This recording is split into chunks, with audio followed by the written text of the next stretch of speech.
Assalamualaikum warahmatullahi wabarakatuh. Bismillahirrahmanirrahim. Alhamdulillahi rabbil alamin.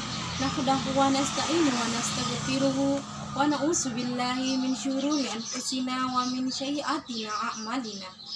Ma yudillahu fala mudhillalahu wa ma yudlillahu fala hadiyalahu. Asyhadu an la ilaha illallah wa asyhadu anna Muhammadar Rasulullah.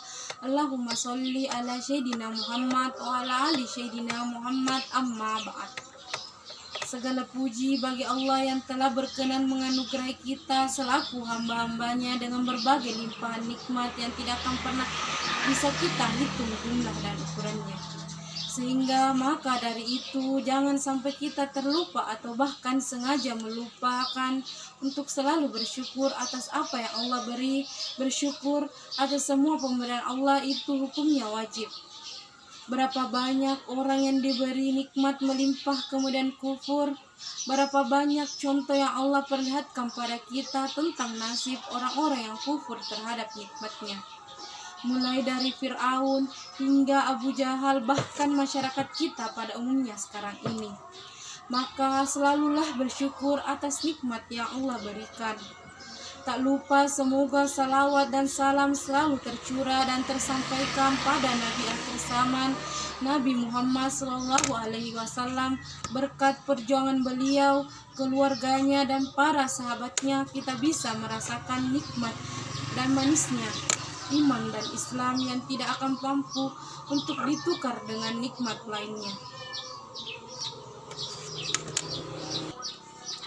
Hadirin yang dirahmati Allah, dewasa ini kita sering terhenyak dengan kondisi masyarakat yang semakin hari sepertinya semakin mengagetkan, baik dari segi sosial maupun individual.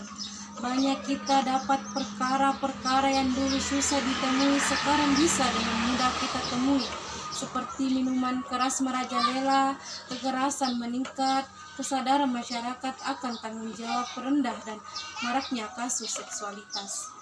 Beberapa hari belakangan kita juga terkejut dengan video seorang anak yang durhaka pada gurunya, anak yang durhaka pada orang tuanya, dan menurut saya ini sudah keterlaluan. Orang-orang seperti ini harus mendapat penanganan khusus agar penyakit seperti ini tidak menyebar. Hadirin yang dirahmati Allah, maka dari itu saya akan membahas dalam kutub ini tentang bakti pada orang tua, terutama kepada ibu.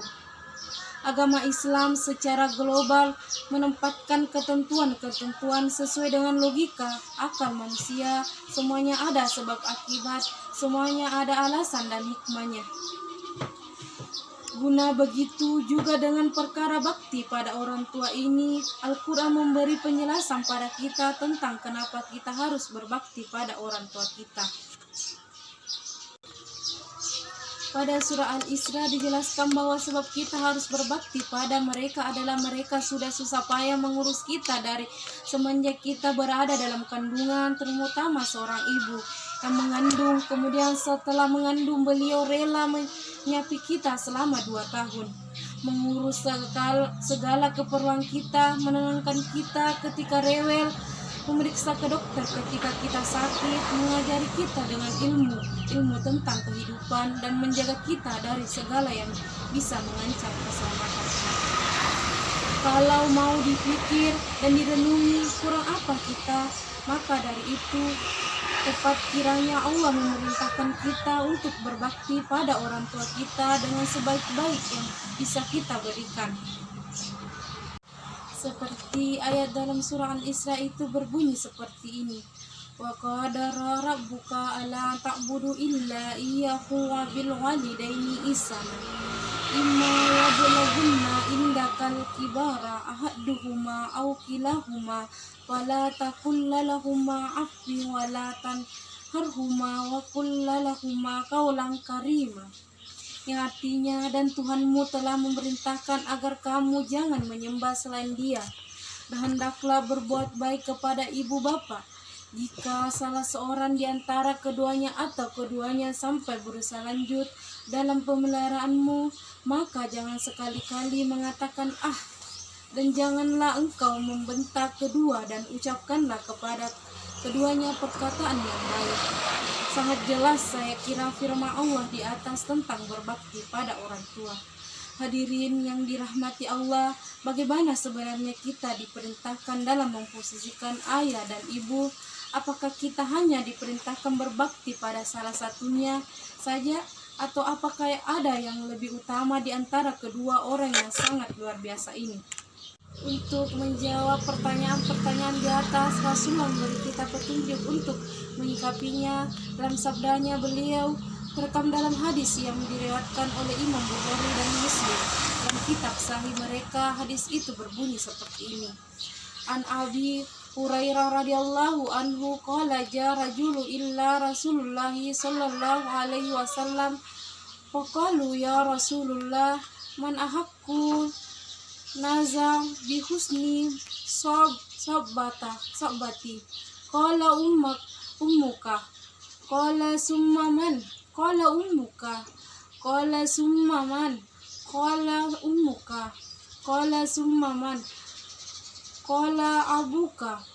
Artinya dari Abu Hurairah radhiyallahu anhu berkata, seseorang datang kepada Rasulullah sallallahu alaihi wasallam dan berkata, "Wahai Rasulullah, kepada siapakah aku harus berbakti pertama kali?" Nabi sallallahu alaihi wasallam menjawab, "Ibumu." Dan orang tersebut kembali bertanya, "Kemudian siapa lagi?" Nabi sallallahu alaihi wasallam menjawab, "Ibumu." Orang tersebut bertanya kembali, "Kemudian siapa lagi?" Beliau menjawab, "Ibumu." Orang tersebut bertanya kembali, "Kemudian siapa lagi?" Nabi Muhammad SAW menjawab, "Kemudian ayahmu." Hadis di atas menjelaskan pada kita tentang mana yang lebih berhak atas kasih sayang dan pengabdian kita selaku anak. Dalam hadis dikatakan bahwa yang paling berhak adalah ibu kita. Perbandingannya adalah 3:1, maka ibu berhak atas pengabdian kita 3 kali lebih baik dibandingkan ayah kita. Demikian ceramah agama yang dapat saya sampaikan pada kesempatan ini. Semoga dapat bermanfaat bagi kita semua dan dapat kita aplikasikan dalam kehidupan sehari-hari. Adapun kesimpulannya adalah hormati kedua orang tua kita, terutama ibu. Lebih dan kurangnya mohon dimaafkan. Yang benar datangnya dari Allah Subhanahu wa taala yang Maha benar, dan yang salah, hilaf atau keliru itu datangnya dari saya pribadi sebagai manusia biasa yang tidak pernah luput dari salah, hilaf dan dosa. Akhirul kalam, subhanaka Allahumma wa bihamdika asyhadu an la ilaha illa anta astaghfiruka wa atubu ilaik. Assalamualaikum warahmatullahi wabarakatuh.